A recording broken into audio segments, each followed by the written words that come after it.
चमकौली नाम के एक छोटे से गांव में एक बहुत ही सुंदर बाग था, लेकिन कोई भी गांव वाला उस सुंदर बाग में जाने से डरा करता था।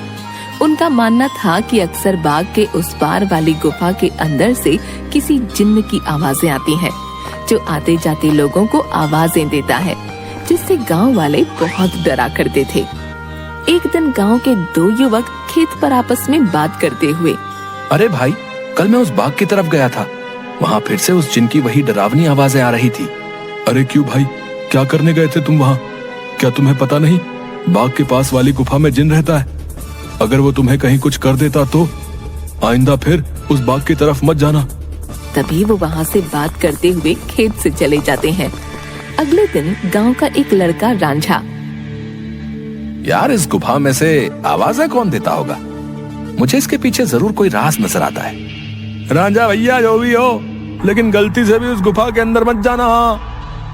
लेकिन इस गुफा का रहस्य तो मैं जान कर रहूंगा। सब गांव वाले डर के साए में आखिर कब तक रहेंगे? उसके बाद शाम हो गई और रांझा और उसका दोस्त अपने अपने घर चले गए। अगले दिन सुबह सारे गांव में सन्नाटा था और रांझा के घर के बाहर उसकी लाश रखी हुई थी। सब रो रहे थे। शाम को बस ये बोल के घर से निकला था कि आज एक रहस्य से पर्दा उठाने जा रहा हूँ। मेरे रांझा की बहादुरी उसे ले डूबी। हाय मेरा बच्चा। हो ना हो, ये उस गुफा वाले जिन ने ही किया है। हाँ। उसी गांव में धन्नू नाम का व्यक्ति रहता था, जो एक व्यापारी था। उसकी दो बेटियां थीं, रीमा और सीमा। उन दोनों को रंग बिरंगे फूलों का बहुत शौक था।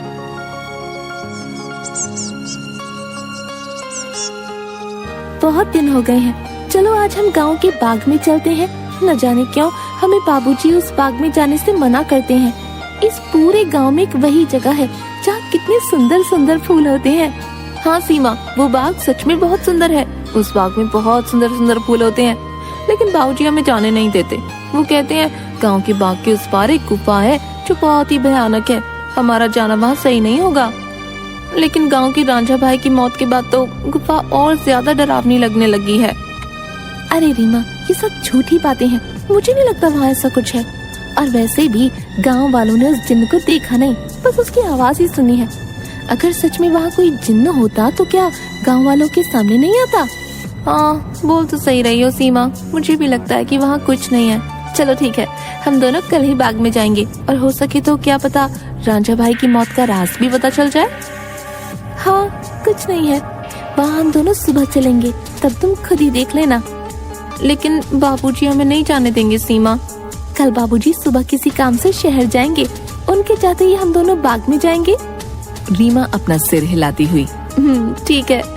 इसके बाद दोनों बहनें अपने कमरे में जाकर सो जाती हैं। अगली सुबह,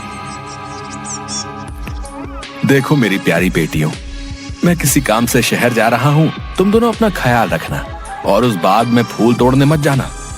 वो जगह अच्छी नहीं है, कोई भी गांव वाला वहाँ नहीं जाता। पता है ना, रांझा भी वहीं जाने से मारा गया था। हम दोनों बहनें उस बाग में नहीं जाएंगी। इसके बाद धन्नू वहाँ से चला जाता है। उसके जाते ही दोनों बहनें उस बाग की तरफ जाने लगती हैं कि तभी एक गांव का आदमी उन्हें देख लेता है। अरे सीमा और रीमा बिटिया, तुम इस बाग की तरफ कहाँ जा रही हो? क्या तुम्हें नहीं पता कि बाग की उस तरफ एक गुफा है जो बहुत ही डरावनी है? वहाँ से अक्सर किसी जिन की आवाज आती है। अरे काका, हम दोनों बस बाग में ही जा रहे हैं, वहाँ से कुछ फूल लेकर बस अभी आ जाएंगे। आप चिंता मत कीजिए, हम बाग के उस तरफ वाली गुफा में नहीं जाएंगे।